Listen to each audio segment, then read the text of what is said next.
Does the person you are with encourage you to read? You have to ask, what does he bring for me? Roses or books?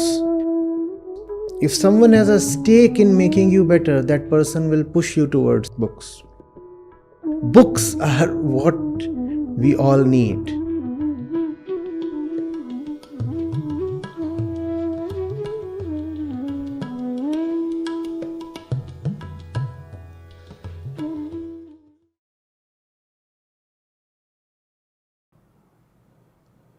If I say that we can be together as a nation only because we share a certain common language or a certain common religion, do you see the dangers that come with it?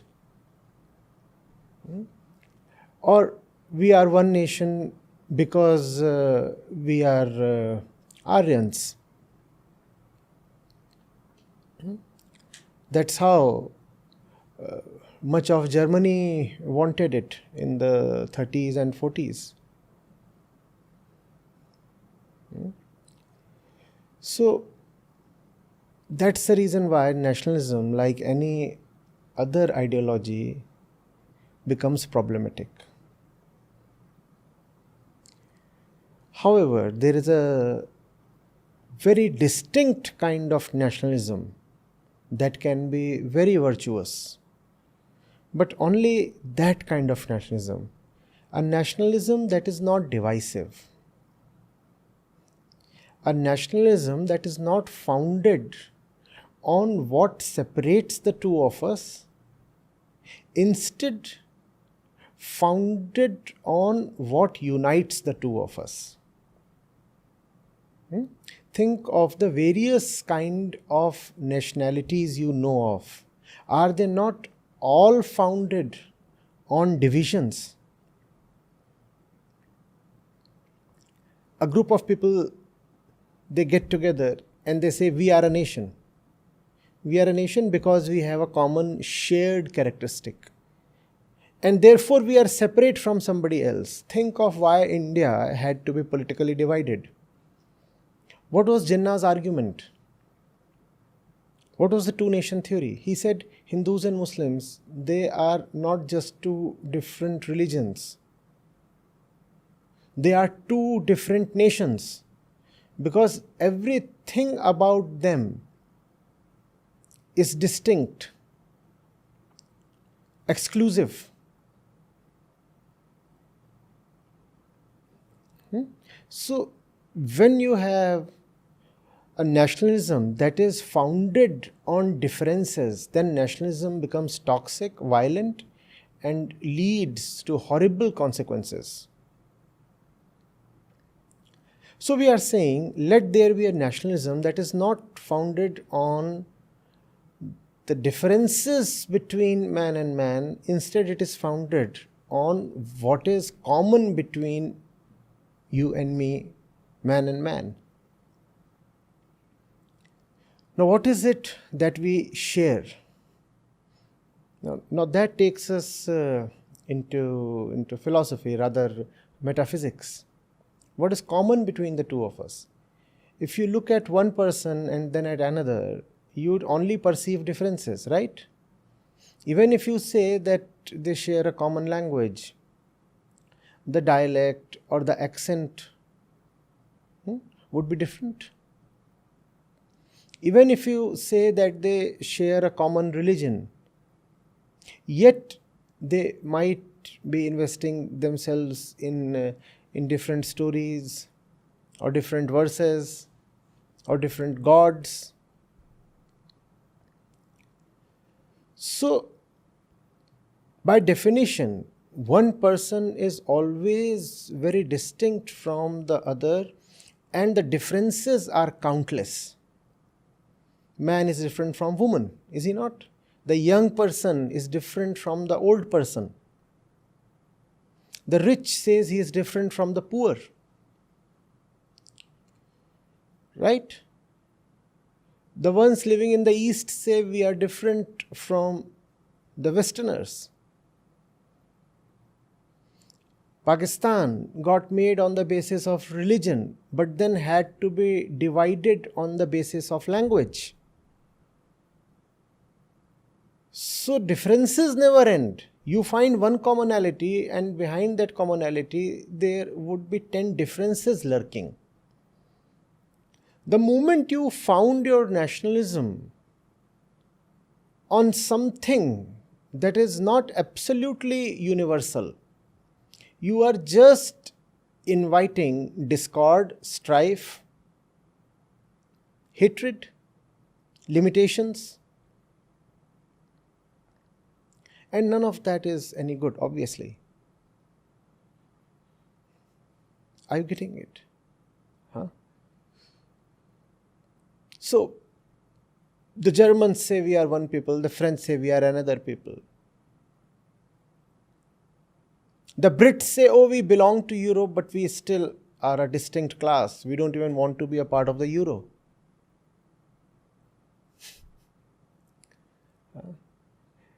Why do we do that? Because the ego thrives only in differences. The ego loves to have boundaries. Ego is another name for boundaries. The bounded self is called the ego. Right?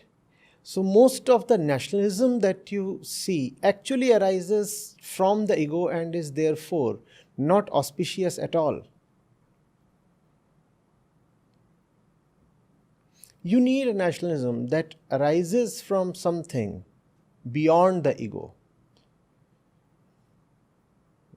And therefore I say, let there be a nationalism based on the unifying principle. That unifying principle, as far as I have seen, is enunciated most clearly in Vedanta. I do not say it is not mentioned or pointed at anywhere else. But Vedanta spells it out quite neatly. That unifying principle is called the borderless self, Atma. That clarity which is not tainted by personality. When you say you know something, when you say you believe in something, when you say you understand something, that is never pure or absolute, because that is colored by, marred by, spoiled by your particular personality. So the Hindu has one belief, the Muslim has another belief, the Christian has another one. Right? You believe in one thing when you are 15. By the time you are 35, your beliefs change. So our thoughts, our ideologies, opinions are not absolute. There is a long shadow of our personal self over them. And therefore all ideologies, we said, are not really worthy of being given a very high position. They cannot be seated as the absolute. Vedanta talks of that which dissolves the differences between us. That which dissolves the ego itself, because the ego is what separates the two of us, right? When I say I mean that I am distinct from you. The ego is the divisive principle. I implies separation. The moment I say I mean me versus the world. I am there and the world is separate or distinct. So I say I, you too say I, and the moment we utter I, we mean that the two of us are not the same. I-ness is separation. Therefore, I-ness is suffering. Getting it? Hence, can we have a nation that is founded with the objective to dissolve I-ness? No. Remain patient. Let's not declare this as too absurd or impractical or utopian. Can we have a nation founded with the very objective to create conditions in which the ego is dissolved or sublimated or purified? Only that kind of nationalism is proper. Let's create a nation that does not exist to quarrel with the others, that does not exist to stand separate from the others. Let's create a nation that does not take its identity from resistance to the others. Where does Pakistan, for example, take its identity from? It says, I am different from India and that's my identity. And that's the reason they have to be compulsively hostile against India. Do you see that? The same thing applies to all the nations of the world. The same thing applies even to India as it currently exists. There have to be borders, there has to be discord, acrimony, strife, the threat of war. And the threat of war pleases the population so much, does it not? In fact, nationalism would lose its charm and romance if there were no wars. Wars consolidate the feeling of nationalism, do they not? When an enemy attacks you, you feel so much more of a national identity. Right? No, none of that is good. Obviously not good. So the basis of nationalism has to be an inward approach that takes care of the ego. The constitution must say that the state exists to uplift its citizens internally. Obviously, internal upliftment would require conducive external conditions. To that extent, the physical world has to be taken care of. You cannot say you want to address somebody's ego problem without taking care of his or her environment. You'll have to take care of education, health, media. You'll have to protect the genuine interests of the various groups of citizens as they exist, no? And then you will say, ultimately, everything has to boil down to the pure self. Yes, there is the legislature, there is the executive, there is the judiciary. All these would function. There is the media. There are the laws and the sub-laws. There are the various houses of the parliament. There is a federal structure. All that is there. But the purpose of all that has to be the inner freedom of the individual. That's the proper nation, in which everything functions with the purpose of liberating the individual. Now, is that not a worthy goal? Should not the nation be founded on that basis? Yes. So that's the kind of nationalism you have to bring to the new generation. Are you getting it? If you bring the militant kind of nationalism to the new generation, you are not doing them any good. When you talk of freedom fighters, you must talk of those who strove for political freedom. Equally, you have to talk of those who strove for inner freedom.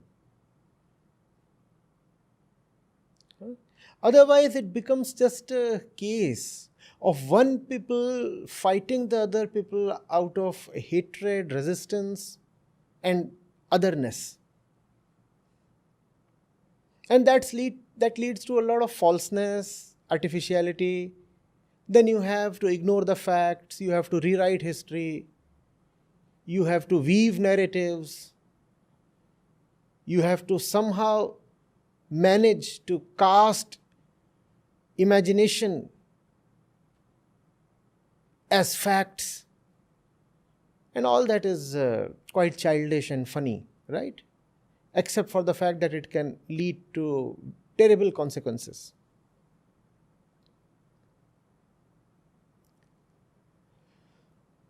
So, bring the reality of life to the young. The reality of life as we live it, as we see it, is the reality of the ego. If they can see how the inner thing operates, they will also see its futility. Are you getting it? You don't need to then teach nationalism as something separate from life.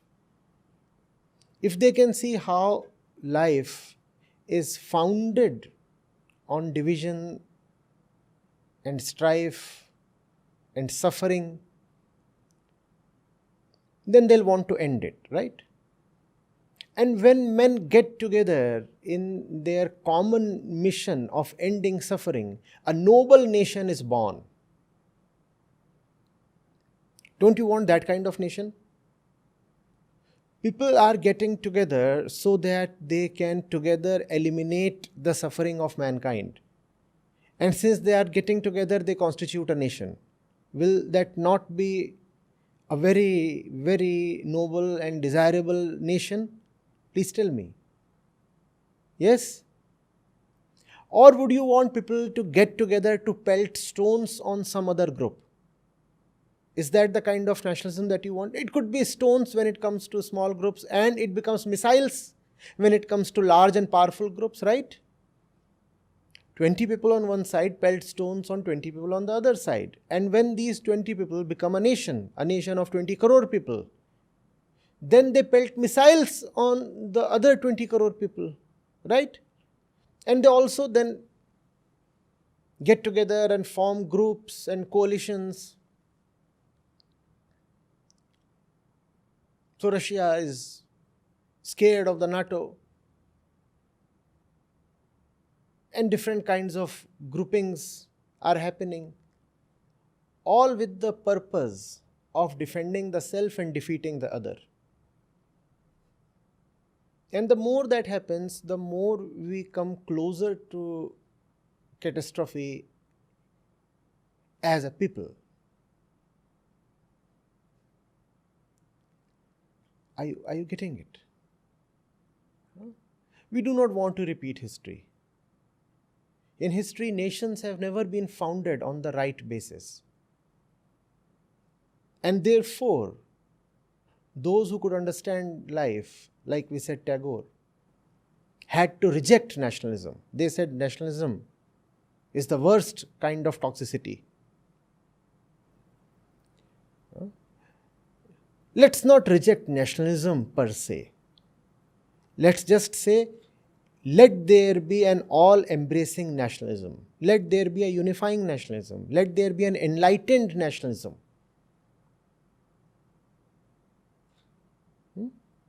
Let there be a nationalism that is not founded with the object to inflict suffering on the other.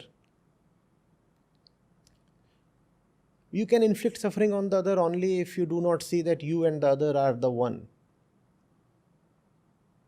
The moment you start seeing the underlying oneness, it becomes impossible to inflict suffering on the other. Right? Can we as Indians come together on this noble basis, and that would be the real Bharat. India cannot be about geographical frontiers, a location on the world map. India is just too big to be contained on a world map. India is just too transcendental to be marked as a piece of earth. Who is an Indian? An Indian is someone who understands the very basis of life. The one who sees that you are born to be liberated. Only such a fellow deserves to be called an Indian. Because India, not the political country India, I am talking of the real India, I am talking of the very concept of Bharat. The real India is founded on understanding, realization, bodh. We want to understand. India is the place where the urge to understand hit the human for the first time. India is the cradle of religion itself, and true religiosity is about understanding life and therefore getting liberated from its bondages. That's who an Indian is, who wants to understand what this thing called the self is, what is meant by relationships, who am I, who's the other one, what is this thing called life, why am I alive, what is death.